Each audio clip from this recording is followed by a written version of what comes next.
কারা কারা আলেমদের পাশে থাকবো হাত দেখি। লিল্লাহি তাকবীর, নারে তাকবীর। আলেম ওলামা যেখানে, আলেম ওলামা যেখানে। আল্লাহ কবুল করেন, সবাই বলি আমিন। আমার কথা শেষ না হইলে ফাঁকি দেওয়া কষ্ট নিয়েন না। আমি মাঝে মধ্যেই বলি আমাদের আলেমদের মার্কাগুলো হুজুর চিন্তা করলাম, রিক্সা যেমন আমার মার্কা হলো রিক্সা, রিক্সার গতি কম। রিক্সার কি গতি বেশি না কম? অটো লাগাই থাকলেও মোটামুটি একটা মোটর থাকলেও গতি বাড়াইয়া তাড়াতাড়ি যাইতাম। হাত পাখার বাতাস কম, দাড়ি পাল্লাই মাপতে সময় লাগে বেশি, ঠিক নেই? আমি ধানের শীষের বিপক্ষে না, আমি সব মাহফিলে বলি আগামীর বাংলাদেশ এইভাবেই গঠন করা দরকার। ধানের শীষের যে প্রার্থী ভালো মানুষ, হাত পাখার যে প্রার্থী ভালো মানুষ, দাড়ি পাল্লার যে প্রার্থী ভালো মানুষ, রিক্সা, দেওয়ালগড়ি, খেজুর গাছ, বট গাছ, যে কোনো মার্কা নিয়ে আসুক, ট্রাক মার্কা নিয়ে আসুক, মাজলুম ভালো মানুষ, দেশের মায়া আছে, দেশের মহাব্বত আছে, দেশের ভালোবাসা আছে, দেশ থেকে পালায়া যাবে না, বিদেশে থাকবে না, এমন ভালো মানুষ যে দল থেকে আসুক আমরা তাকেই সংসদে পাঠাবার চেষ্টা করব। এই জন্য আমি যেটা ধারণ করি, সব দলের ভালো মানুষগুলো যদি সংসদে যেতে পারে তাহলেই আগামীর বাংলাদেশ হবে ভালো একটা বাংলাদেশ। এজন্য আমরা মার্কা দেখা ভোট দেব না, আমরা প্রার্থী দেখা যাচাই বাছাই করে ভোট দেব। ঠিক আছে নি? ইমাম সাহেব রাখবেন কি পাঞ্জাবি টুপি দাড়ি দেখা না যোগ্যতা দেখা? কথা কয় না। অতএব আমরা যেখানে সেখানে ভোট দেব না, ভালো মানুষকে ভোট দেব। কারে ভোট দেবেন কোনো মার্কার কথা আমি বললাম না, আপনার বিবেককে জিজ্ঞাসা কইরা আগামীর বাংলাদেশ বিনির্মাণে ভালো মানুষের পক্ষে থাকবো। ঠিক আছে তো ইনশাআল্লাহ? আল্লাহ কবুল করেন, সবাই বলি আমিন। বেজার হইতেছি না আল্লাহ বলতেছিলাম, মুসলমানের সন্তান গুলারে মানুষ বানাবার জন্য সন্তানের কিছু দায়িত্ব আছে। নওজোয়ান যুবক ভাই, তোমার বাচ্চাকে মানুষ কেমনে বানাইবা দেখো। বাবা হইছো তুমি সার্থক নয়, বাবার কিছু দায়িত্ব আছে রে যুবক। একজন বাবা তার সন্তানের উপর কি দায়িত্ব কিভাবে আদায় করতে হয়, কয় লোকমান হাকিমের দিকে নজর করো। আল্লাহ তাআলা কোরআনে লোকমান হাকিমের বয়ান করেছেন যাতে করে কিয়ামত পর্যন্ত আনেওয়ালা বাবারা দেখতে পারে, বুঝতে পারে সন্তান কেমনে মানুষ করতে হয়। লোকমান তার সন্তানের কেমনে মানুষ করেছে দেখো। লোকমান তার সন্তানরে ডাক দেয়া কয়, ইয়া বুনাইয়া লা তুশরিক বিল্লাহ। লোকমান তার সন্তানরে বলে, বাজান আল্লাহর সাথে কাউরে শরীক করবি না।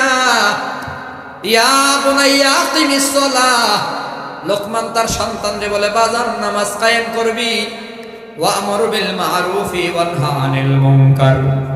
সৎ কাজে আদেশ করবি, অসৎ কাজে বাধা দিবি। ওয়াসবির আলা মা আসাবাক। বাবা তার সন্তানরে বলে, সবর করবি, মুসিবতের সময় ধৈর্য ধরবি।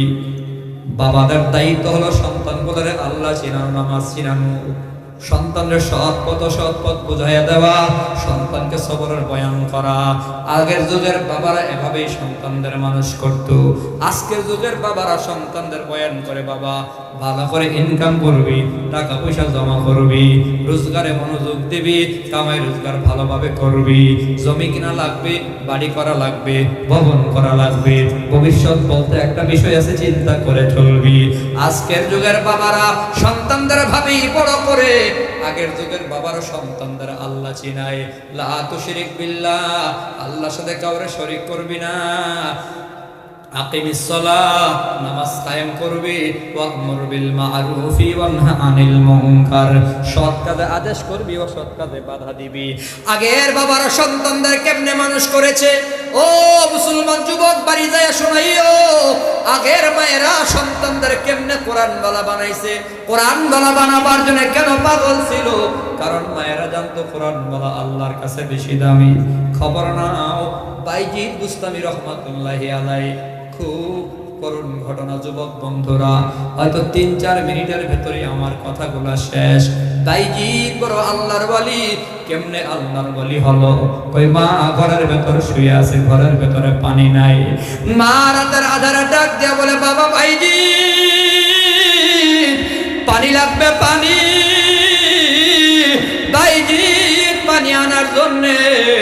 কলসির ভেতরে গিয়া দেখে কলসির ভেতরে পানি নাই। কলসি নিয়া বাইজিদ রওনা করেছে মরুভূমির প্রান্তরে পানি আনার জন্য। পানি আইনা ক্লাসে পানি নিয়া বাইজিদ মায়ের মাথার পাশে আইসা দাঁড়ায় দেখে বাইজিদের মা ঘুমায়া গেল। ঘুমায়া যাওয়ার পরে বাইজিদ মনে মনে ভাবে, মা ঘুমায় গেছি, এখন যদি মায়ের ডাক দেয় তো মার ঘুম নষ্ট হয়ে যাবে। আবার যদি আমি গ্লাসের পানি রেখা যায় ঘুমায়া যায়, গভীর রাত মা যদি পানির জন্য ওঠে তো আমার মা তো কষ্ট করবে, আমার মা কষ্ট করবে। বাইজিদ পানি নিয়ে মায়ের পাশে দাঁড়ায় রইল। ফজরের আযান, মায়ের ঘুম ভেঙে গেল। ঘুম ভাঙার পরে বাইজিদ বলে, মা গো পানি পান করবা না? তোমার জন্য পানি আনলাম গো মা। বাইজিদের মা বলে, বাইজিদ এত দ্রুত আমার ঘুম ভাঙলো, তুমি পানি নিয়ে হাজিরি কেমনে? গভীর রাতে তোমারে পানির কথা বলেছিলাম, ফজরের আযানের সময়ও পানি। বাইজিদ বলে, মা গো পানি নিয়ে আইসা দেখলাম তুমি ঘুমায়া গেছো, তোমার আরামের ঘুমটা হারাম করলাম না, আবার আমিও ঘুমায়া গেলাম না কেন মা জানো? আমি যদি ঘুমায়া যাই আর গভীর রাতে পানি করে ডাক দাও তো পানি তোমার দেবে কে? মা গো তুমি তো অন্ধ মা, তুমি আমার জন্য অন্ধ হয়ে গেছো মা, অন্ধ মা, রাতের আধারে পানি খুঁজে দাও পাবা না মা। বাইজিদের মা বাইজিদের জন্য অন্ধ। এ মুসলমান দুই কান দিয়ে শুনো, যুবক বন্ধুরা এদিকে তাকাও।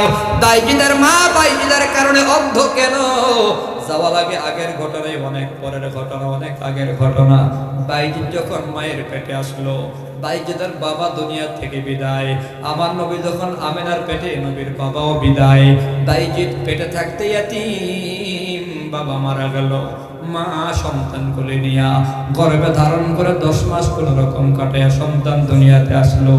বাইজিদ যখন দুনিয়াতে আসছে, বাইজিদ বুস্তামির হাতে নিয়া, বাইজিদ বুস্তামির চেহারার দিকে তাকাইয়া বাইজিদের মা বলে, ও বাইজিদ, চেহারার দিকে তাকাইয়া মা কান্না করে আর বলে, বাইজিদ এত সুন্দর চেহারায় আল্লাহ তুলে দিছে, আল্লাহ আমি এই সন্তানের দিকে চাইয়া নিজের জীবন যৌবন কুরবানি দেওয়ার পাক্কা নিয়ত করলাম আল্লাহ, আর বিয়ে করবো না, বিয়ে বসবো না।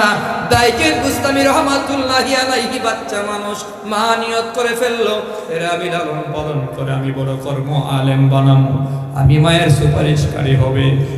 বাইজিদের লালন পালন করে যখন 4 বছর বয়স হয়ে গেল, 4 বছর বয়স হওয়ার পরে বাইজিদকে কুলি নিয়া মাদ্রাসার পানে রওনা। মাদ্রাসায় গিয়া ভর্তি করলো। বাইজিদরে ভর্তি করার সময় বাইজিদের মা কয়, বাইজিদ আমি মা তোরে মাদ্রাসায় দিয়া গেলাম, ওসিয়ত হলো আলেম না হয়ে তুই বাড়ি যাবি না, আলেম না হয়ে বাড়ি যাবি না রে বাইজিদ, আলেম না হয়ে যদি বাড়ি যাও তো আমি মা তোর চেহারা দেখাবো না, আমিও তোর চেহারা দেখবো না। মাদ্রাসায় ভর্তি হয়ে পড়াশোনা করতে লাগলো। 3-4 বছর পরে বাইজিদ উস্তাদের সামনে দাঁড়ায়া বলে, হুজুর মায়েরে দেখি না কত বছর হলো, একটু ছুটি চাই, বাড়ি যাবো, মায়েরে দেখবো। উস্তাদ বলে, বাইজিদ তোর মা বলছে আলেম না হয়ে বাড়ি যাওয়া যাবে না, মাদ্রাসায় পড়াশোনা করো, অন্তত হাফেজে কোরআন হয়ে তুমি বাড়ি যাও। বাইজিদ আবার পড়াশোনায় মনোযোগ বাড়াইয়া দিল, হাফেজে কোরআন হয়েও গেল। হাফেজ হইয়া পরে বাইজিদ বাড়ির দিকে রওনা করলো। বাড়ির আঙিনায় গিয়া পা রাখছে, মা ঘরের বাহিরে ছিল। বাইজিদের দেখে একটা দৌড় মাইরা ঘরের ভেতরে গিয়া দরজাটা লাগাইয়া ফেলছে। বাইজিদ দরজায় নক করে কয়, মা গো তোর সন্তান বাইজিদ আসছে, মা দরজাটা খুল। বাইজিদের মা বলে, বাইজিদ আলেম হইছো? বলে, না মা হাফেজে কোরআন হইছি। ও বাইজিদ আমি মায়ের শর্ত ছিল আলেম না হয়ে আসলে পরে দরজাটা খুলবো না, তোর চেহারা দেখবো না, আমিও চেহারা দেখাবো না, যা যা মাদ্রাসায় গিয়ে আলেম হয়ে পরে বাড়ি আসবি। বাইজিদের মা ঘরের ভেতরে কান্না করে, কিন্তু কান্না বুঝায় না, কর্কশ আওয়াজ দিয়া সন্তানরে কষ্ট দিয়া মাদ্রাসায় পাঠায়া দেয়। বাইজিদ মাদ্রাসায় যায়, পথিমধ্যে কান্না করে আর মাদ্রাসার দিকে যায়। মাদ্রাসায় গিয়া পড়াশোনায় মনোযোগ বাড়াইয়া দিছে। বাইজিদ বুস্তামি মাদ্রাসায় পড়াশোনা করে মাওলানা হয়েছে, কিন্তু মাঝখানে 12 বছর নাই। 1 বছর না, 2 বছর, 3 বছর না, টানা 12 বছর মাদ্রাসায় পড়াশোনা করলো। মায়ের 12 বছর পর্যন্ত বাইজিদ দেখে না যুবক। ও এলাকার মা বোনেরা শোনো, 12 বছর পর্যন্ত মায়ের চেহারা দেখে না। 12 বছর পর মাওলানা হইয়া পাগড়ি মাথায় লাগাইয়া বাইজিদ বাড়ি এসে মায়ের ডাক দেয়া কয়, মা গো, ও মা দরজাটা খুল, তোর সন্তান মাওলানা হইয়া বাড়ি আসছে রে মা। বাইজিদের মা দরজাটা খুলছে, বাইজিদের আঞ্জা করে বুকের সাথে জড়াইয়া চেহারার নাকে মুখে হাত আর বলে, বাইজিদ তোরে মাদ্রাসায় পাঠাবার পর থেকে আমি মা কান্না করে করে তোর জন্য দোয়া করি রে বাইজিদ। আমি মা কান্না করে করে আজকে আমি অন্ধ হয়ে গেছি, আমার চোখের পাওয়ার নাই, তোরে আমি দেখি না রে বাবা। আয় আল্লাহ, সন্তানের আলেম বানাইবা, আলেমের চেহারা দেখু মনে বড় আশা ছিল, আজকে সন্তান আলেম হইল, চেহারাটা দেখলাম না। মালিক তুমি কবুল কইরা নিও, আমার ছেলের জান্নাতে আমি মায়ের সাথে দেখা করাইয়া দিও। খেদমতে মা দরপা দর কুন সুবহ শাম, তাকে বাসি দরদ আলম নে কোনাম। খেদমতে মা দরপা দর কুন ইখতিয়ার, তাকে বাসি দরদ আলম বখতিয়ার।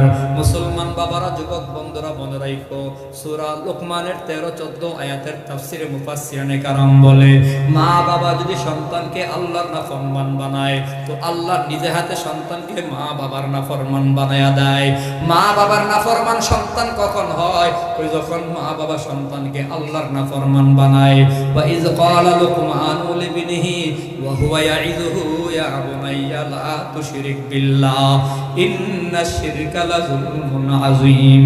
লোকমান যখন সন্তানকে বলে, বাজান আল্লাহর সাথে কাউরে শরীক করবি না, আল্লাহ তাআলার তখন এত ভালো লাগছে, তো আল্লাহ তাআলা সন্তানকে কয়, ওয়া ওয়াসাইনাল ইনসানা বিওয়ালিদাই, সন্তান তোর বাবা আমারে চিনাই, তুই তোর মা বাপরে চিন।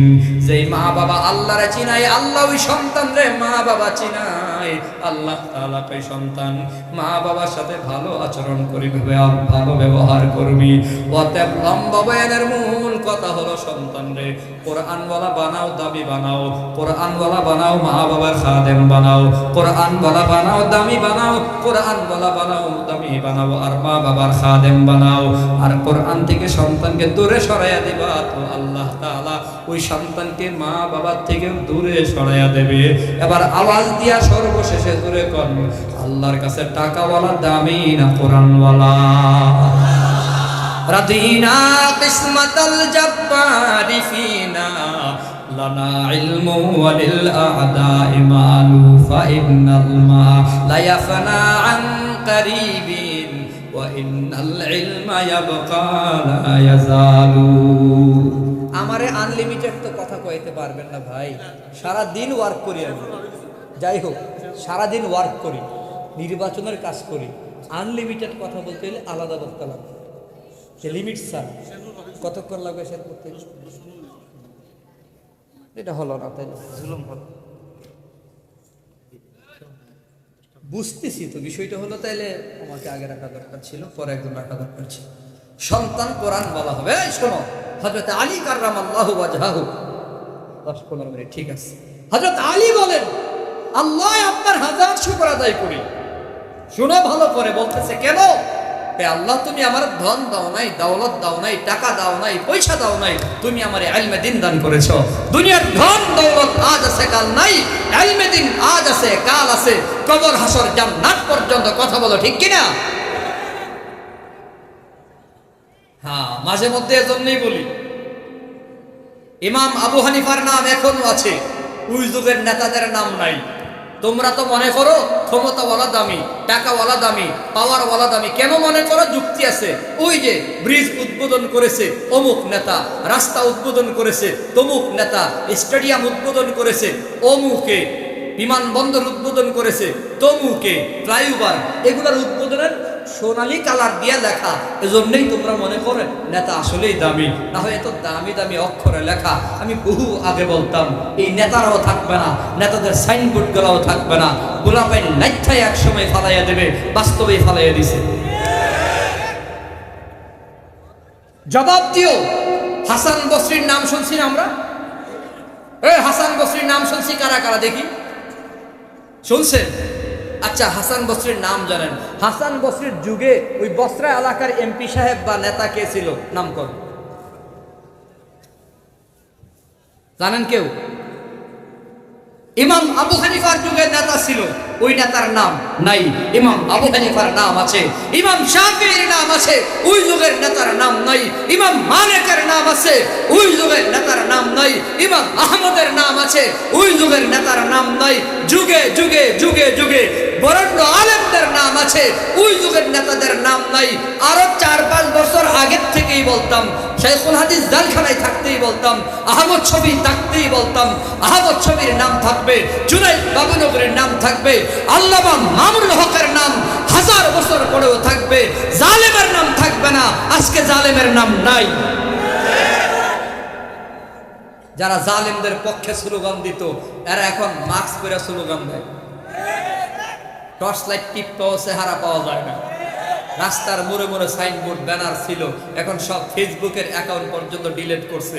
যদিও কিছু করে তো আকাম কুকাম অন্ধকার আড়াল থেকে করে। এক হাদিকে গুলি করে সন্ত্রাসীরা প্রমাণ করেছে তাদেরকে আমরা মাফ করে দিয়েছিলাম, আসলে মাফ করার জায়গাটাও তারা নষ্ট করে দিয়েছে। কথা বলেন ঠিক কিনা? অতএব মুসলমান সাবধান হয়ে যাও, এই কথা পরিষ্কার। এই দেশে কোনো তন্ত্র মন্ত্র দিয়ে পরিপূর্ণ কাঙ্ক্ষিত শান্তি আশা করা যায় না। পরিপূর্ণ কাঙ্ক্ষিত শান্তি প্রতিষ্ঠার জন্য ইসলাম ছাড়া বিকল্প আর কিচ্ছু নাই। কথা বলেন ঠিক কিনা? অতএব শাইখুল হাদিসের সুরে সুর মিলাও। আর একটা অভ্যুত্থান হবে, আন্দোলন হবে, জাগরণ হবে, ইমানি বিপ্লব হবে। সেই বিপ্লবে কোরআন এবং সুন্নাহ তথা ইসলামী শাসন ব্যবস্থা প্রতিষ্ঠার জন্য যদি আমাদের লড়াই করতে হয়, যুদ্ধ করতে হয়, সংগ্রাম করতে হয়, শাহাদত বরণ করতে হয়, ইনসাফ প্রতিষ্ঠার জন্য, ইনসানিয়াত প্রতিষ্ঠার জন্য, মানবতা প্রতিষ্ঠার জন্য, সাম্য প্রতিষ্ঠার জন্য যদি আমাদেরকে শাহাদত বরণ করতে হয়, তো উসমান হাদির মতো শাহাদত বরণ করতে রাজি কারা কারা? আল্লাহর হাত দেখাও।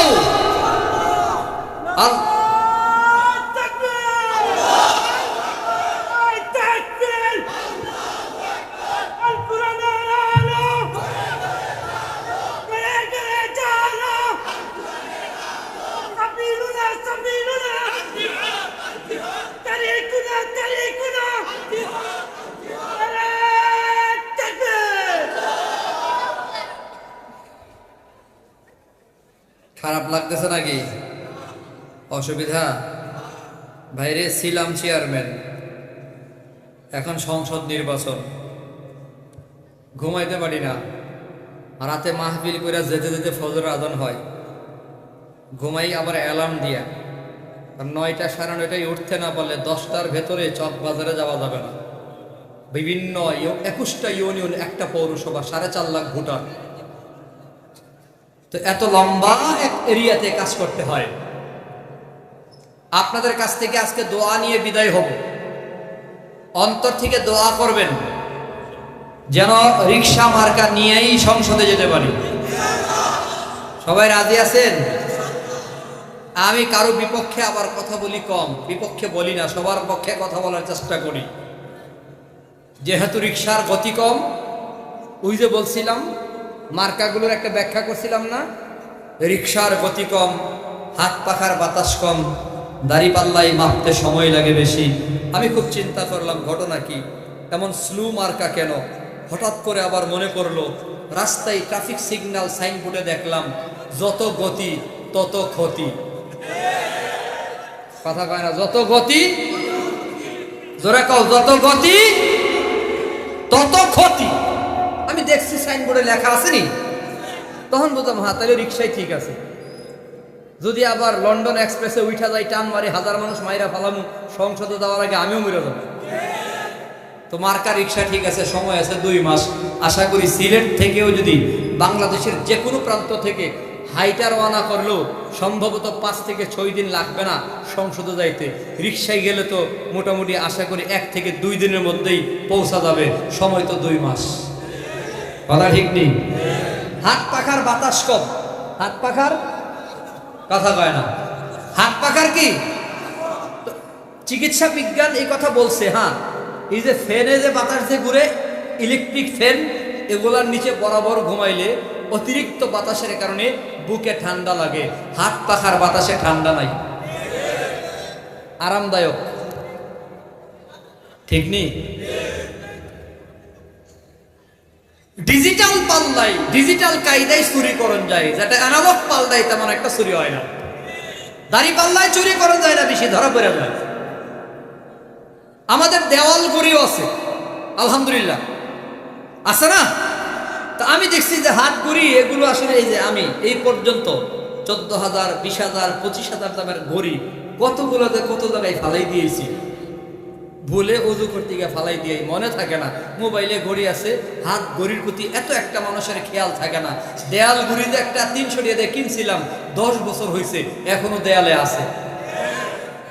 বিভিন্ন অফিস আদালতে দেয়াল ঘড়ির কদর আছে না নাই? আছে।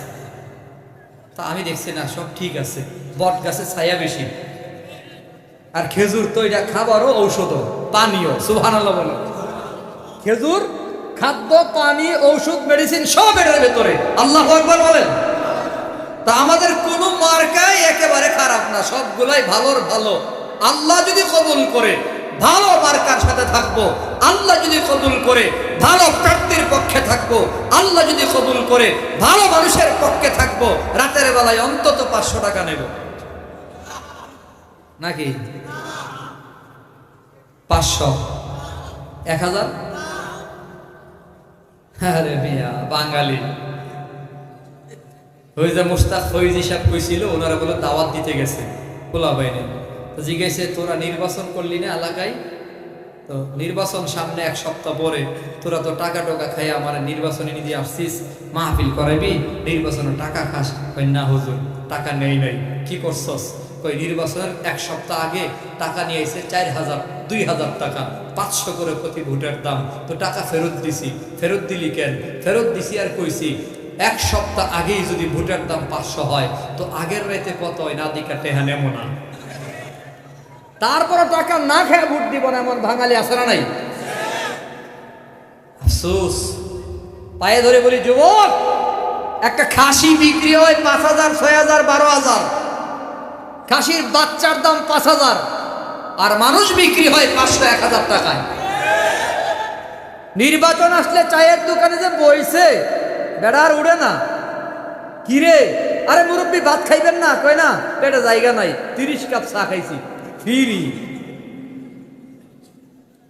এবার নিয়ত করব, টাকা খায়া কাউরে ভোট দেব না। কথা বলে ঠিক কিনা? কারোর থেকে টাকা নেব, যদি পছন্দ হয় তো টাকা দেব, নির্বাচন করব। হাজিরে যেভাবে টাকা দিছে, হাসনাত আব্দুল্লাহরে যেভাবে টাকা দেয়, এভাবে যোগ্য প্রার্থী যদি আমাদের এলাকায় আসে, ভোটও দেব, টাকাও দেব। কথা বলে ঠিক কিনা? প্রার্থীর লাভ হইছে যদি কেউ ভালো মানুষ থাকে আর কি। নিয়ত পাক্কা করেন ভাই, আল্লাহর হস্তে, আল্লাহর হস্তে। নিজের বিবেককে বিক্রি করিয়েন না। ভোট আমানত, টাকা খাইয়া ভোট দিয়েন না। বিবেক বিবেচনা কইরা, অন্তরটারে জিজ্ঞাসা কইরা এরপরে ভোট দিয়েন। যুবক ভাইয়েরা, এত লম্বা কথার ভেতরে মূল মেসেজ হলো, নিজে কোরআন বলা হও, সন্তানরে কোরআন বলা বানাও। একটা ছেলে, একটা নাতিরে, ছেলের ঘরের নাতি, মেয়ের ঘরের নাতি, নিজের ছেলে, নিজের মেয়েকে কোরআনওয়ালা বানাবো। কারা কারা আল্লাহর হাত দেখাও? সবাই। আল্লাহ কবুল করেন, সবাই বলি আমিন। আরো জোরে বলি আমিন। নিজে কোরআন বলা হয়ে যাও। নিজের সন্তানকে কোরআন বলা বানাও, পারো নাই অন্তত কোরআন বলার সাথে মোহাব্বত লাগাও। মুহিব্বান লিল আলেম, আলেমের সাথে মোহাব্বত লাগাও। কোরআন থেকে দূরে যায় না যুবক, কোরআন বিমুখ হয়েও না। আল্লাহ তাআলা বলে ওয়ামান আরাদা আন যিকরি ফাইন্না লাহু মাঈশাতান দানকা। সর্বশেষে মনোযোগ দিয়ে শোনো, কয়েক মিনিটের কথা আল্লাহ কয় যে কোরআন থেকে বিমুখ হয়ে গেল আল্লাহ তাদের জীবনকে সংকটময় করে দেয়। ওয়া নাহশুরুহু ইয়াওমাল কিয়ামাতি আ'মা, আল্লাহ তাদের অন্ধ বানায়া দেয়। লোকেরা প্রশ্ন করে রব্বি লিমা হাশারাতানি আ'মা ওয়া কাদ কুনতু বাসীরা, আয় আল্লাহ অন্ধ বানায় দিছো কেন? আমরা তো দুনিয়াতে চোখে দেখতাম। আল্লাহ তাআলা কয় কাযালিকা আতাতকা আয়াতুনা ফানাসিতাহা, আয়াত দিছিলাম ভুলে গেছো। ওয়া কাযালিকা আল-ইয়াউমা তুনসা, তোমাদেরকে আমি আল্লাহ আজকে ভুলে গেলাম। ময়দানে মাহশারে আল্লাহ যদি ভুলে যায় তার মতো কপাল পোড়া জগৎ আর নাই। এজন্য কোরআনকে সাথী বানাও, কোরআন বলা, কোরআন সুন্নাহ বলা নবীরে তুমি সাথী বানাও। সাবধান, ওই যে বললাম আলেমদের সাথে মোহাব্বত লাগাও, আলেমদের সাথে প্রেম লাগাও, বাহানা বানাও। কোরআন বলার সাথে প্রেম আর মোহাব্বত লাগাও। কেন লাগাইবা জানো? আল্লাহ তাআলা সূরা ফুরকানের 27 29 নম্বর আয়াতে বলে ইয়াউমা ইয়া'আবদুল যালিমু আলা ইয়াদাইহি ইয়াকুলু ইয়া লাইতানি ইত্তাখাযতু মা'আর রাসূলি সাবিলা ইয়া ওয়াইলাতা লাইতানি লাম আত্তাখিয ফুলানান খলিলা লাকাদ আদাল্লানি আনিজ যিকরি বা'দা ইয জাআনি ওয়া কানা আশ-শাইতানু লিল ইনসানি খাযুলা। আল্লাহ তাআলা বলে এমন একটা দিন আসবে, এ যুবক, আল্লাহ তাআলা বলে এমন একটা সময় তোমার সামনে আসবে যেদিন তুমি আঙ্গুল কামড়াবা, আফসোস করে করে বলবা হায় হায় কেন জানি মুহাম্মদ নবীরে বন্ধু বানাইলাম না। আফসোস করে করে বলবা হায় হায় নবী তো নাই, নবীরে কোথায় পাবা? ইন্নামাল উলামাউ ওয়ারাসাতুল আম্বিয়া, উলামায়ে কেরামই হলো নবীদের ওয়ারিস। আফসোস করে করে বলবে মুফাসসিরিনে কেরাম বলে ফুলানান খলিলা, আল্লাহ তাআলা বুঝাইয়া দিল অমুক তমুকের কোনো বন্ধু বানাইলাম, তার মানে বেঈমান নাফরমানদের কোনো বন্ধু বানাইলাম। মুসলমানের সন্তান হাসরের দিনে কামড়াবে, আঙ্গুল কামড়াবে আর আফসোস করে করে বলবে লাকাদ আদাল্লানি আনিজ যিকরি বা'দা ইয জাআনি। আমি তো হাজী সাহেবের সন্তান ছিলাম, হাজী সাহেবের নাতি ছিলাম, মুসলমান ছিলাম, কিন্তু আজকে আমি কপাল পোড়া কেন হয়ে গেলাম অমুক তমুকের বন্ধু বানাইয়া। এজন্য সব বয়ানেই বলি যারে তারে বন্ধু বানাইও না। বাহানা, বন্ধুত্বের একটা বাহানা বড় দামি বাহানা। মোহাব্বত যার তার সাথে লাগাইও না। একজন আলিমের সাথে মোহাব্বত লাগাও, কোরআন ওয়ালার সাথে মোহাব্বত লাগাও। কি লাভ হবে জানো? কোরআন ওয়ালার সাথে মোহাব্বত যদি লাগাও তো কোরআন ওয়ালা জান্নাতি, তুমিও জান্নাতি। আল্লাহ নবী বলে আল মারউ আলা দীনি খলিলি, মানুষ যার সাথে মোহাব্বত লাগায় তার মতোই হয়ে যায়। শুধুমাত্র দুনিয়াতেই হয় না, আল মারউ মা মান আহাব্বা, যার সাথে যার মোহাব্বত তার সাথেই তার কিয়ামত। অতএব আল্লাহ ওয়ালার সাথে মোহাব্বত লাগায়া আল্লাহ ওয়ালা জান্নাতি, আল্লাহ ওয়ালার বহু বন্ধু জান্নাতি। আল্লাহ তাআলা আমাদেরকে জান্নাতি মানুষদের বন্ধু বানায়া জান্নাতি হওয়ার তৌফিক দান করেন। সবাই বলি আমিন। মোহাব্বত দামি বাহানা, জায়গা মতো লাগাও, কপাল খুলে যাবে।